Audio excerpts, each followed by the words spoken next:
రాష్ట్ర ప్రగతి అమరావతి నిర్మాణంతో పాటు స్థిరాస్తి రంగం అభివృద్ధికి చిత్తశుద్ధితో పనిచేస్తుందని ముఖ్యమంత్రి చంద్రబాబు ఉద్ఘాటించారు.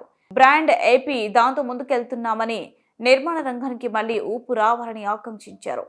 నరేడొక్క ఆధ్వర్యంలో గుంటూరులోని చేబ్రోలు సుమయ్య మైదానంలో ఏర్పాటు చేసిన నరేడొక్క ప్రాపర్టీ షోను సీఎం చంద్రబాబు ప్రారంభించి మాట్లాడారు.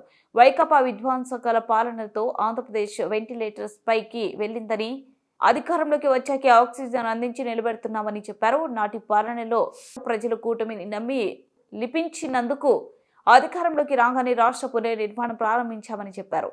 రియల్ ఎస్టేట్ రంగం బాగుంటే సంపద సృష్టి జరుగుతుంది. రాష్ట్రంలో 40 లక్షల కుటుంబాలు నిర్మాణ రంగంపై ఆధారపడి జీవిస్తున్నాయి. ఉచిత ఇసుక విధానం ద్వారా కొరత లేకుండా చేశాము. జీడీపీలో రియల్ ఎస్టేట్ రంగం వాటా 7.3% ఉంది. 2047 నాటికి 20% పెరిగి $5.8 ట్రిలియన్ ఆర్జిస్తుందని అంచనా వేస్తున్నాం. నరేడుక, క్రైడమ్ వంటి సంస్థలు కలిసి ముందుకు వెళ్లాలి. అనే రంగాలను అభివృద్ధి చేస్తే ప్రజల జీవన ప్రమాణాలు పెరుగుతాయని చెప్పారు. అమరావతిగానే అభివృద్ధి అయి ఉంటే ఇప్పటికి ప్రాంతం అంతా కూడా నిలదొక్కునేది. ఒక అమరావతిని పూర్తిగా నిర్వీర్యం చేసి రాష్ట్రంలో నిర్మాణ రంగం అనేది నిలదొక్కోకుండా చేసే పరిస్థితికి వచ్చారు. ఇంకో పక్కన ఎక్కడ చూసినా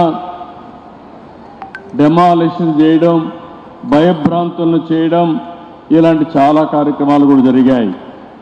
5 సంవత్సరాలు నేను చూశాను. అన్ని రంగాల కంటే నిర్మాణ రంగం పూర్తిగా దెబ్బతినే పరిస్థితికి వచ్చింది. ఈరోజు మళ్ళీ మీరు చూసినప్పుడు ఈ 7 నెలలే మేము వచ్చిన తర్వాత 7 నెలలు అయింది.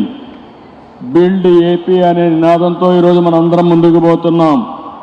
నిర్మాణ రంగానికే కాకుండా అనుబంధ రంగాల్లో అన్నిటికీ ప్రాధాన్యత ఇచ్చాం.